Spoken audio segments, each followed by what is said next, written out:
きとレキの好きにやる TV。 イエイイエイイエイイエイイエイ。もう何回目かわからない。イエイイエイイエイ。あ、キツネって言われてたら。あ、そうだった。ゆきねきさん、スタッフさん、こんすき。コンスキー。指でキツネを作ります。こういうこと？うん。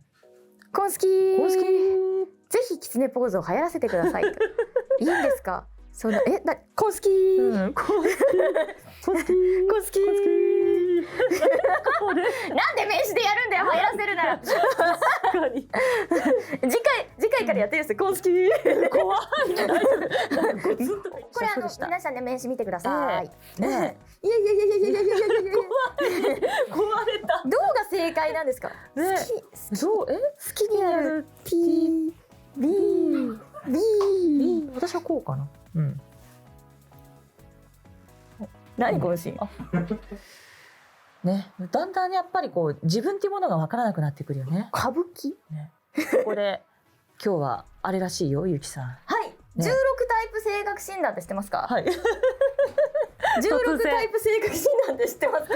なんかあれですよね、MBTI 的なやつでしょ。なんかよくね、一時期若者の間で流行ってるやつです。そうみたい。みんなこれでなんかさ、それこそ就職活動とかかな、でも書いたりするって聞いて。そうなんだって。ね。そうなんだって。いや、なんかそれこそ新入社員が入ってきましたみたいな話をなんか別のスタッフさんたちがされてて、でなんかその時にもう若者がみんな性格診断の話をしてて、なんか IF いくつとかなんか EN なんとかとか、そんな話ばっかりしてるんですみたいな言ってて、まあ私もね、別の番組さんでやらせてもらったこととかもあるんですけれども、一番有名なのがね MBTI っていうんですが、16タイプ性格診断は心理学理論をもとにした性格分類指標の一つ、人の思考や行動の傾向を4つの軸で整理し、その組み合わせによって16タイプに分類します。自分や他者の特性を理解するためのフレームワークとして世界中で広く知られているということで、性格ってこれがたとえ辞任だったとしても、うまく言葉で伝えられないから、ここに当てはまるわけはないとしてもカテゴリーで一つこうねパッて出せるのはやっぱ便利よね。統計ですからね、占いみたいなもんでしょ。みたいなことだと私は思ってるんですけど、今回私たちもねこの診断の一つ、16パーソナリティーズちょっとねやらせていただきたいと思います。はい、じゃあ早速やってみましょうか。はい、あとこれその時の気分によって結構変わりますよね。私もかなり変わりますね。ですよね。以前も行いましたけれども、その時と一緒になるかどうかがちょっと。じゃあちょっとやってみましょう。はい、じゃあテスト。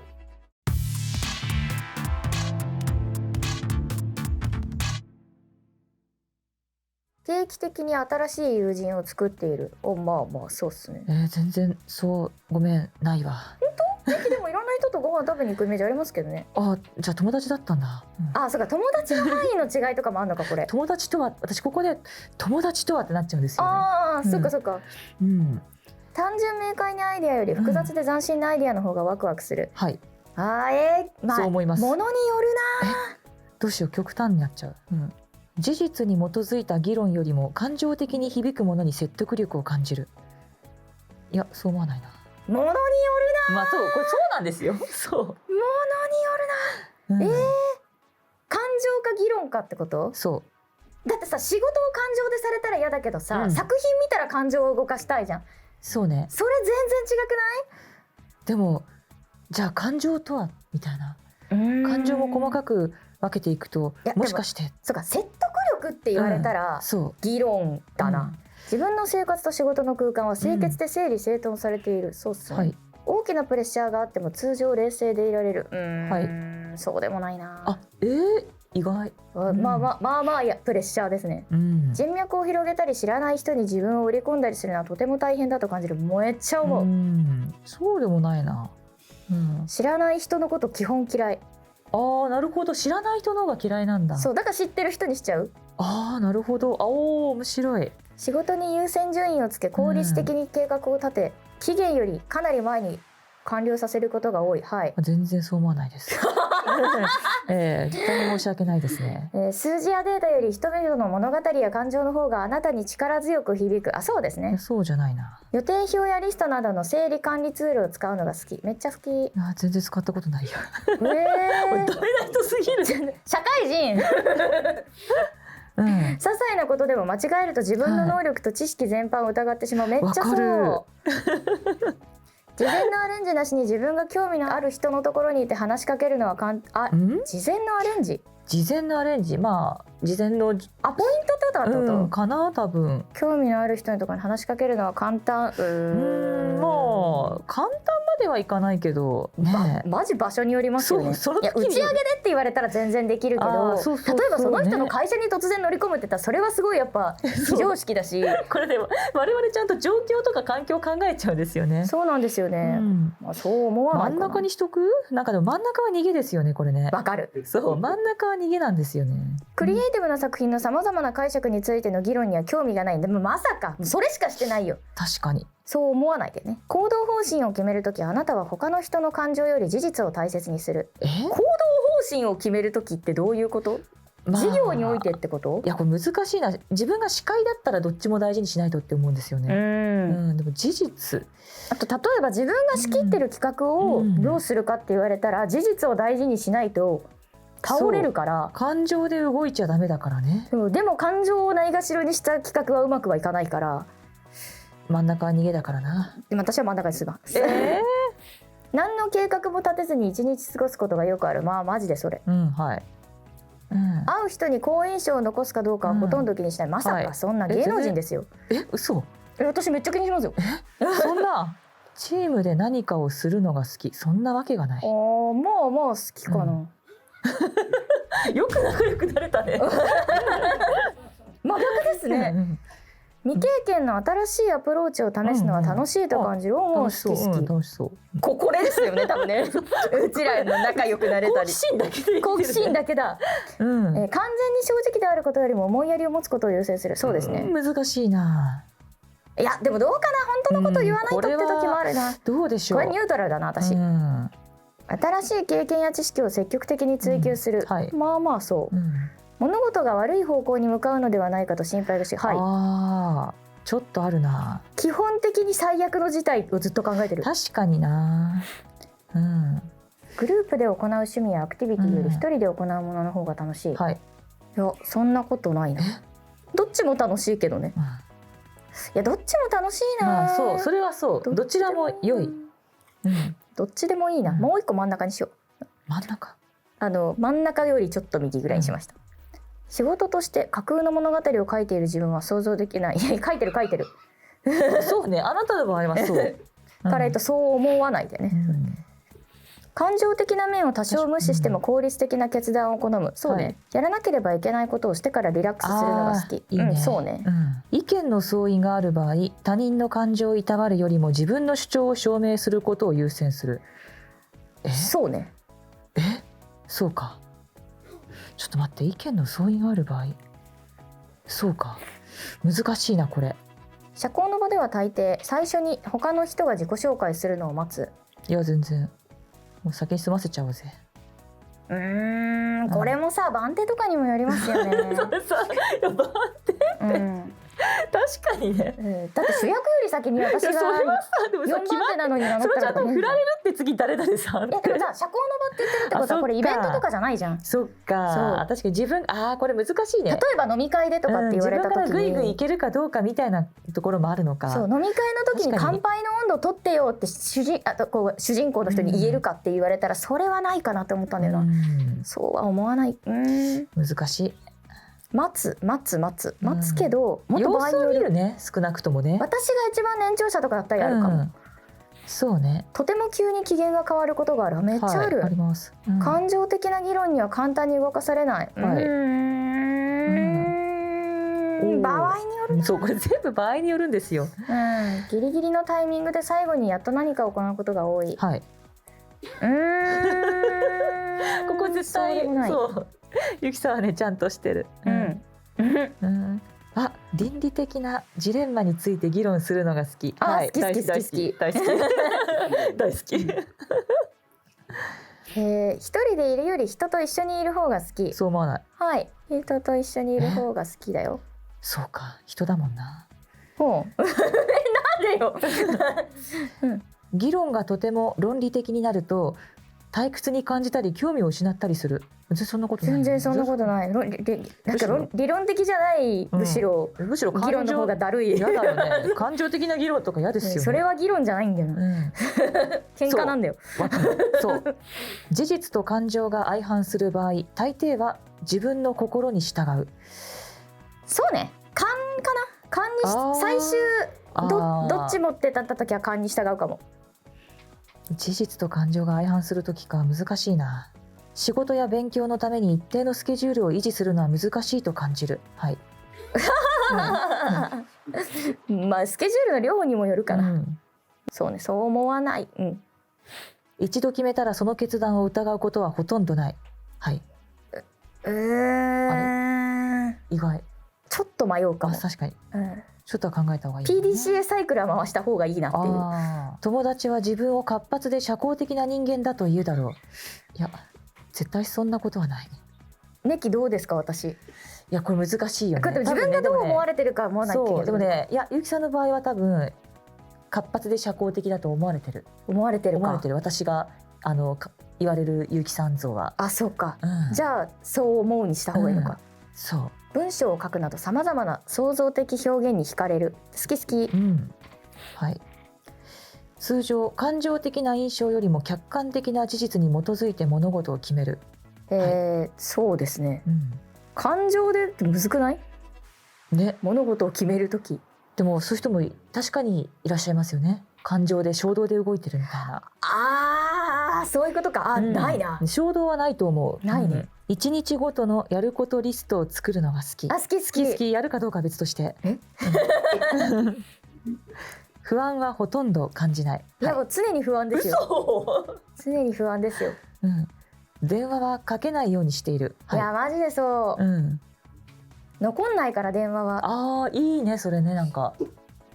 いや、そう仕事的にさ、文字に残らないって。素敵。残らないから、そっか、文章に残したいみたいな。そう、残さないと後で齟齬が出るじゃないですか。そういうことです。そうです。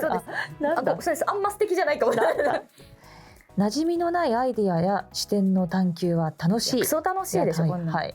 初対面でも簡単に相手と理解し合うことができる。理解とは？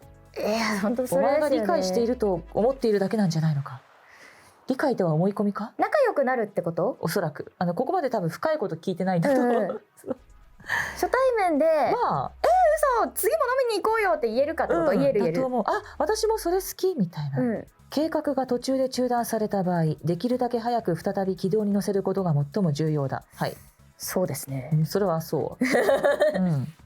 ずっと前に自分がした間違いをまだ気にしている。そうですね。もういいよ、過ぎだし。一生気にしてますね。将来の世界の様子についての理論的な議論はあまり興味がない。そうですね。言うてそんな長く生きないしな。なるほどね。そうね。いやでもどうなる？意外と人とそういう話するな。なんかしてる気がするな。あまり興味がないだからそう思わないにしていいってことですよね、これ。あなたは感情をコントロールするのではなく感情にコントロールされている。いや、そんなことはない。感情にコントロールされてますね。役者？意思決定をする際、最も論理的で効率的な方法よりも当事者たちがどう感じるかを重視する。だからどういう状況っていうね。そう。意思決定。例えばさ、旅行に行くよって言われて、その意思決定する場合にどこどこ行きたいという子と行きたくないという子がいて、無視すするわけにもいかないじゃん。ですよね。だけど仕事でって言われたら、すいません、ちょっとそれは最短距離取んなきゃいけないんで、ってなるじゃん。じゃあ究極もう仕事でこれ多分食わなきゃいけないって言われて、いや、その場合どっちするか。でもこの場合はさ、最も論理的で効率的な方法って最も論理的で効率的な方がうんこを食うだったとして、私たちは食いたくないじゃないですか。どっち取る？でも仕事。ちょっと待って。でもうんちはいや、食べられない、私やっぱり。だから当事者たちがどう感じるかを優先する。いや、ちょっとそもそもうんこを食べるという状況が最も論理的で効率的ではないんだ。いや、そういう場合もあるかもしれないから。なるほどね。ちょっとこれはわからないな。次行こうか。はい。あなたの仕事のスタイルはきちんと着実に努力ではなく自然発生するエネルギーの爆発の連続に近い。いや、きちんと着実に努力を積み重ねることで自然発生する爆発を制御してるんだよ。これはイコールなんです。そう、イコールなんだよこれ。イコールなんです。ただ努力を努力と思ってやってなかったかもねっていうな。だから我々の場合は自然発生するエネルギーでいいんじゃないですか。確かに、この爆発のエネルギーのでかさっていうのが芸能における多分価値ですもんね。誰かに高く評価されると、その人が自分に落胆するのにどれくらい時間がかかるか考えてしまう。でも逆かも。私がこの人のことちゃんと好きでいられるのかなの方が。面白いねそれ。なんで落胆する前提で聞いてくるの。なんでこれから落ちるみたいにね、もしかしたらより高くなるかもしれないのに。要するにこれ以降またあるかなって思えるかどうかってことよね、きっとね。そうですよね。なんかもしくは今は私のことこんなに褒めてくれてるけど、多分1ヶ月経ったらこの人は私のこと忘れてんだろうなみたいなことですよね。当たり前だからな、別にまた好きにさせればいいのよ。かっこいい。ほぼいつも単独で作業する仕事は魅力的だ。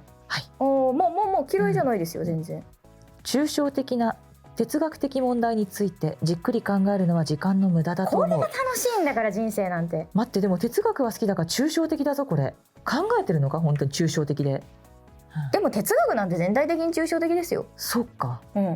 じゃあ愛とか恋とか死とかについてってことでしょ。死ぬほど抽象的ですよ。本当だ。じゃあ無駄じゃないぞ。考えるの好きだしね。静かな隠れ家のような場所より人がたくさんいて穏やかな雰囲気の方が好き。そんなわけがない。静かが一番。ある決断が自分にとって正しいと感じればそれ以上の証拠を必要とせず行動することが多い。いや、域地はあるみたいなところはあるよね。でも加減はある。その決断を正しくするためにそれ以上の証拠探すよね。違うかな。確かに確かに、そういう意味か。そういう意味か。私はよりそれを強固にしたいな。私もそうかも。割と石橋を叩いちゃうかもしれない。絶対的にしたいな。でもそれがもう決断が正しいって思ってるんだ。確かに難しいねこれ。結構前回と変わってきそう。私もそうかも。全然なんか気分でね違うね。精神的にいっぱいいっぱいだとよく感じる。いいよ。一つも手順を省くことなく順序を追って念入りに物事を行う。でもドア足で閉めたりしますね。時による。時によるね、本当。仕事って言われたらそうだから仕事だったらね、そうよね。順序って割と雑かな。でも人には細けって言われるんだよ。そうね。私は結城さんはどっちかというとこの順序を追うタイプで考えてました。でもこれは辞任だからね、あくまでね。確かに。そう人から見た自分じゃない。そうか、明確な手順を踏まなければいけない仕事よりも創造的な解決策を考える仕事を好む。いいな。創造的なそうかも。だいたいアイディアで乗り切るみたいなところあるな。そうしていたい。意思決定をする際は論理的な推論よりも感情的な直感に頼る傾向がある。全然ないですね。私でも直感かも。最後は直感。最後はね、確かに最後はそう。締め切りを守るのが苦手。全然、守れよ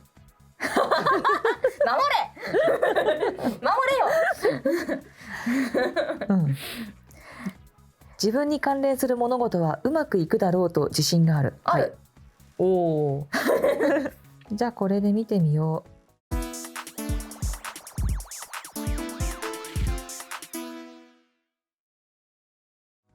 初めてのタイプが出ました。うわ変わらない。何回やっても一緒だ。本当だ。私変わりました。何？主人公。ENFJT。かっこいい。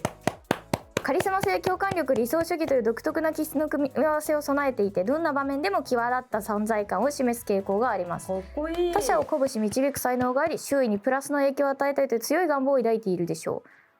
人の感情や動機を不思議なほど正確に理解する能力があり、他者が必要としているものを本人が気づく前に察知することもあります。なんかすごい。かっこいい。褒められてる。いいな。良くないところも書かれてないのかな。良くないところ、主人公の良くないところ。主人公の良くないところ。主人公すぎるところじゃない、大義のために矢面に立つ覚悟かっこいい、大義のために矢面に立つ覚悟、そんなんないやつ芸能人なれないよ。そうね確かに、うわ生まれつきのリーダー格だって。素敵。リーダーシップのつもりも全然ない。いやあるよ、やっぱ座長感あるもんそれは。やっぱ主役やってる時とかイベントさやそれこそ立ってもらう時、確実に座長感が強い。そうか、ちゃんと最後まとめようとかこの作品背負おうっていうのすごい感じるから、なんかどこで切り上げようかなとかね、誰さん何分喋ったかなとかも考えますよね。私絶対主人公タイプじゃないからそう感じるもん。そういうことか、そうか、みんなやってるわけじゃないのか。違う、意外と。かっこいい。なんか厳しい状況にあっても希望を捨てません。感謝すべきことがあると信じているからです。かっこいい。そんなことある？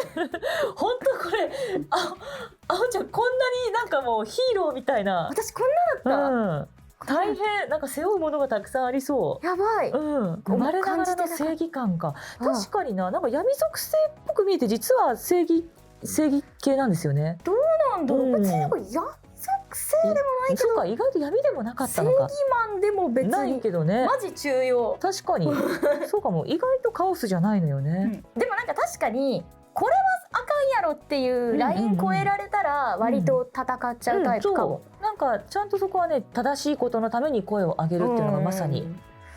なんか割とあんま我慢できないともちょっと違うんですけど、なんかこれって多分誰かが言わなきゃいけないんだろうなはあるかも。それをやってくれるなっていう、意外とそうやって声を上げられる人がいないから。そうか、なんかめっちゃ褒められてるじゃん。どうしたの？主人公、この性格タイプの秘密の武器は純粋な意図ですだって。ちょっと主人公？他者を操作したり支配したりすることではなく正しいことをしたいという誠実な願いに突き動かされています。誰かと意見が合わない時でも共通点を見出そうとします。そのため ENFJ 型の人々は特に心から大切に思う事柄について語る時無視することのできない説得力と繊細さを持ってコミュニケーションを取ることができる。説得力と繊細さっていいな。めっちゃ褒められてる。嬉しい。本当正義のヒーローなんですね。気難しいとか書かれてないね。いやなんか私前の時なんだっけな、提唱者だったんですけど、割とねミステリアスでやや付き合いにくいですみたいなことを言われてたんだけど、私ね今年になって許しの勉強をしてるんですよ。もしかしたら私許しを少しずつ覚えて主人公になったのかも。そっか主人公ってそうやって主人公になるんだ。確かに許しかもね。去年だったかな、やった時提唱者だったんですけど、それこそ冒頭が愛じゃん、今回いいですけど、前の時愛だったんですよね。その内向型みたいなのだったんだけど、今回外向型になってるから、もしかしたらそこが変わったりしたのかもしれない。すげえ。本当だ、提唱者。理想主義で信念を重んじるのね。惰性で生きる人生には満足せず。すごい。まあ割とそうか。なんかわかる。でも成功やお金は地位ではなく、お金とかじゃなくって充実感追求してるよっていうね。そうなの。でもこれも言われてみればわかるね。確かにそういう感じって言われたらそういう感じ。ただやっぱり他者とのつながりをすごく大切にしているね。でもなんかこの性格タイプが非常に珍しいからかもしれませんが、本人が正しく適切に認識していない場合も含めて自分は周囲に馴染んでいないと感じる傾向がありますっていうのがこの時あって、そんなこともなかったんだけど当時、もしかしたら人に理解されないとか、相入れないとか思ってたのかな。あったかもね、もしかしたらね。あったのかも。でも人生の意味を深く考えるあまりとかなんかちょっとあるかもな。これもすっごい考えてたんでしょうね、きっとこの時の私。この時はね、なんかこれ言われてみると確かにじゃあそういう感じもあったかもなとは思う。そうか。最近そんなことなくなっちゃった。なんか年々そうね、ちょっと開けてきたっていうとあれですけど、吹っ切れた。なんかそんな感じするかも。多分出会った頃はどっちかっていうとこっちよりその提唱者さん。に近かったかもね。諦めと許しは、ある種、いいか悪いか置いといて、妥協を覚えるので、そうもしかしたらそこが入って、だからそれが悟りとも希望のある悟りみたいな感じだと思うんですね、きっと。なんかその諦めって言うとよくないけど、本当許し、諦めよりもなんかもっとこう前向きなね、この人間関係に多大なエネルギーと気遣いを注ぎますって書いてあるこのタイプが INFJ、提唱者だったんですけど、多分ね注がなくなったんだと思う。そこは人は人だよねっていうね。知らん、私は私が楽しい方がいい、だがお前も楽しいとよりいいみたいなことなんだと面白い。だったのかもですね。なんか変化も結構感じますね。だから本当にその良い方向性で人になんか求めなくなってるんだと思う。そうかもそうかも。前はね多分理解だったり、もっと自分と同じくらいこうしようってどこかで求めてたものがあったのかもね。そうですね。いや、あとめっちゃ変な話ですけど、カメラ前でやるかどうかにもよって違うかもこれ。私。なるほど。一人で黙々と皆さんに見せずにやったら。前の時は家でやってきて診断を発表しましょうみたいな配信だったんですよね。だからその中ではなんか提唱者だったような話をして家でやってるんですよ。家で黙々とやってるのと、今こうして人に向けてやってる、読み上げながら一緒にやってるっていう私はかなり違うかも。面白いねそれね。だからこうありたい自分なのかもね。そうかもそうかも。だから社会人として見せていい自分の部分っていうのは主人公なのかも私は。そう考えると私何にも。ネキは変わらず。これね前やった時もその前も。ネキ何だったか私はこの INTP っていう論理学者っていう。もうなんかバッチリぴったりって感じですね。なんかこの紫のやつですね。紫の眼鏡の人のやつ。前もこれだったし。多分ね何回やってもこれなんだと思う。でも結構今回前やった時とだいぶ違う答え出したぞって思ってたんですけどね。そう INTP 論理学者。もう論理学者って言葉にあーってなりますもんね。なんかね。そう知的好奇心と分析力に優れていて抽象的思考を好みますって。あなたの頭はアイディアの遊び場として常に複雑な概念を探り分析し、自分を取り巻く世界の基本原則を理解しようと努めているでしょうって、もうなんかずっと一人でこういうことやってる人みたいなね。でもね、思考することが好きって一番好きっていう人ですよね。そうなんかもう本当ずっと考えてるのが好きなんだと思う。ね。好奇心はそれ自体に存在意義がある。わかる。わあ素敵。そう疑問を持つのをやめないこと。ね、アインシュタインの言葉か。へえ。確かにこれはでもめちゃくちゃわかりますね。なんかねわかる。結局こうなんだと思う。なんでかなって思うこと自体はめっちゃ楽しいですもんね。しばしば深い思考の世界に没頭するタイプでそう。そうね。ただ人に迷惑はかけていないはずだとは思う。勝手に考えてるだけだと思うんですよね。傍から見ると終わりなき無双の中に生きているように映るかもしれません。内向的で控えめに見える一方で、必要に応じて目の前の出来事や人に意識を集中させることもあります。確かにそうかも。ちょっとそのミステリアスさはありますよね。なんかやってんでしょうね。INTP は根っからの内向型なので社交にエネルギーを大きく消耗するでしょう。だって大変なんだ。かわいそう社交大変なんだ。社交無理みたい。大変だよね。自分の知的エネルギーに釣り合う相手を見つけた際には目を輝かせながら次々と考えを巡らせるでしょう。見つかったんです。そうだったんだ。知的で好奇心旺盛な人とアイディアを交換したり活発な論議をしたりできるとものすごく元気になるのです。確かにその瞬間だけものすごく元気になるねきますね。すっごい社交的になってるんだと思う。確かに確かに。そうかも。シャーロック・ホームズ。そうかもそうかも。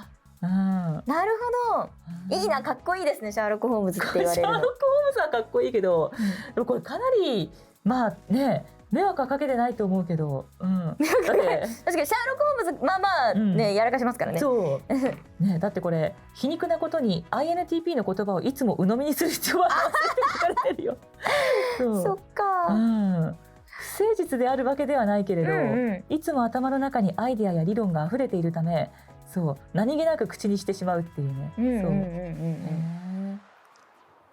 最高の会話とはブレインストーミングのようなもの。ブレインストーミング。アイディアをいっぱい出して他人からそれを吸収するみたいなことなんだ。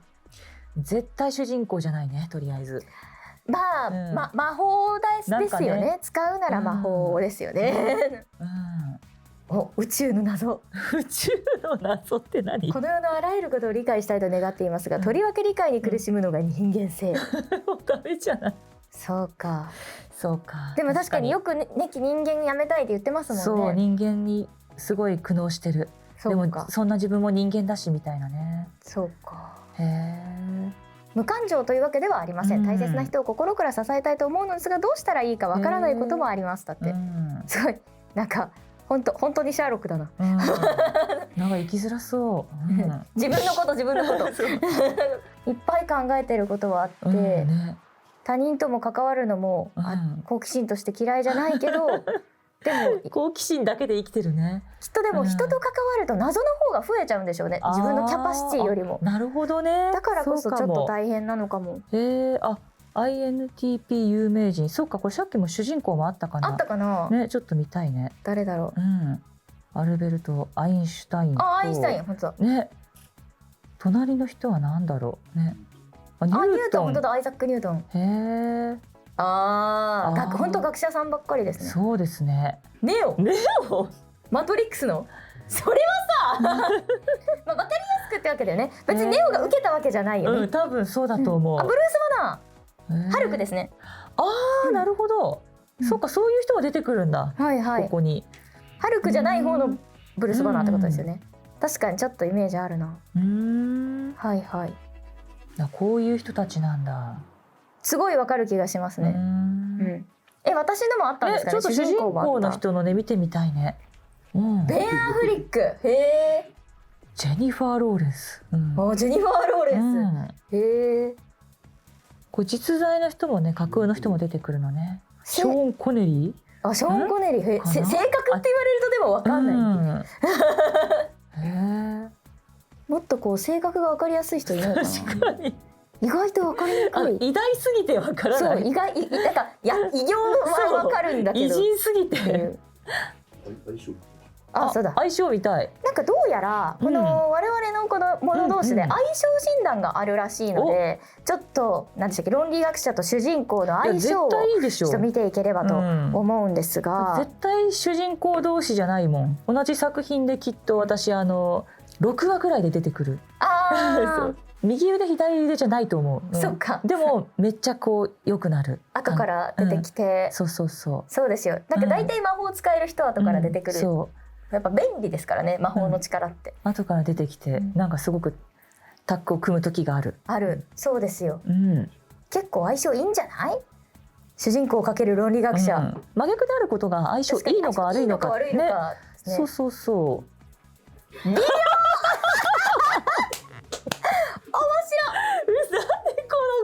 微妙っていうこのなんかさ、何これ最高。まるで水と油、頭でっかちな INTP と心でっかちな ENFJ が出会うとスパークが飛び出そう。なんかいいバディ組めそうじゃないですか。効率重視 VS 人情第一の価値観バトルが勃発。INTP が冷静沈着に分析する一方、ENFJ は感情豊かにコミュニケーション、静かな試作タイムを求める INTP に対し、おしゃべり大好きな ENFJ はガンガン話しかけちゃう。2人の会話はまるで噛み合わないパズルのピース。でもこの正反対の性格、うまく付き合えば最強コンビになれるのかも。何このあらすじみたいなの。本当ですね。何これ。そうだよ。いやこれだってさ、悪いのはさ主人公じゃん。これで言うとそうかな。静かに考えてるのにおしゃべりしたら悪いだろ、そりゃ。空気を読めない。主人公は空気読めなくない。でも頭でっかちだよ。ね、確かに。でもこれなんかさ、本当にバディもののさ、なんかこうね、そうですよ。導入じゃない？本当そうですよ。もう2人の正反対の刑事が組むやつだよ。そう。逮捕しちゃうぞみたいなさ。伝わるかな。もっとあるよね。ごめん。そう、なんかバディもので刑事でそこ来たんだと思ってびっくりした。何だったの？いやなんかもっとなんかあれかと思いました。なんだっけ、米津さんが歌ってるやつ。それみゆ。そうね。その感じだ。イメージでした。これ微妙っていうのもあるけど、最悪とかもあるのかな。ね、確かに微妙がさ一番そこだったら逆にいいよね。確かに。そう、これが一番そこであってほしい。上がるしかない。そう。あとなんかこれで相性抜群って出てきた時の気まずさ。確かになんかうさんくさいもんね。そうだからなんか微妙って出てきてるのに仲いい方が説得力あるじゃん。確かに。だって我々確実にさ事実上関係は絶対いいから、そうなんですよね。それがこれが面白いのよね。そうそうそうそう。微妙のちょっと絵文字が面白くて笑っちゃう。微妙って言ってなんかね目を見開く顔みたいなの絵文字が貼ってあるんですよ。この微妙。いいな。でも水と油なんだ。いいですね。ね。でも確かに選んでる時水と油でしたね。本当にね。言われてみれば。ないとかね。で、なんかこうやっぱデコボコがうまく噛み合って。そうだと思う。結局デコとボコで。なんか中途半端に近くなくていいね。そうですよ。でも一致するところは一致してたね。そう確かに。あとやっぱ変な話ですけど多分ですけど。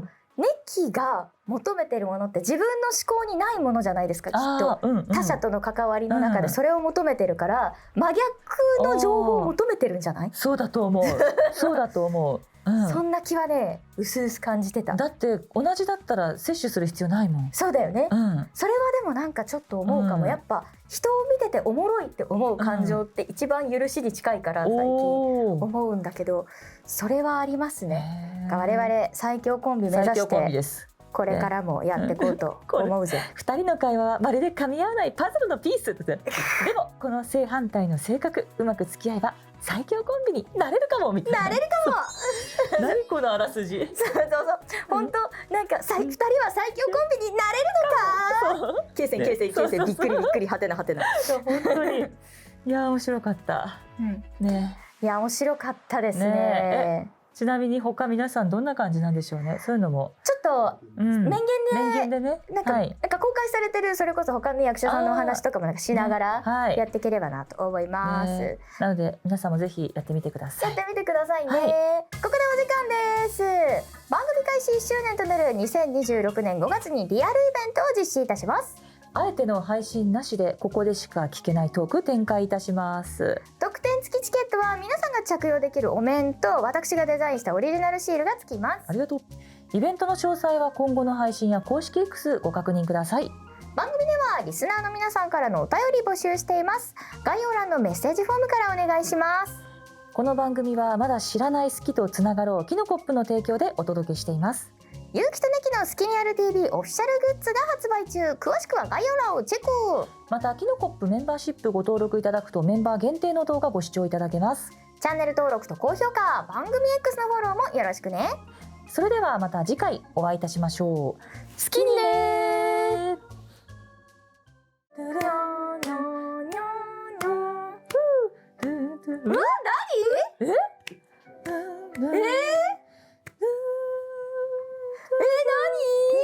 すごい。おめでとうございます。ありがとうございます。ケーキがこれはすごい。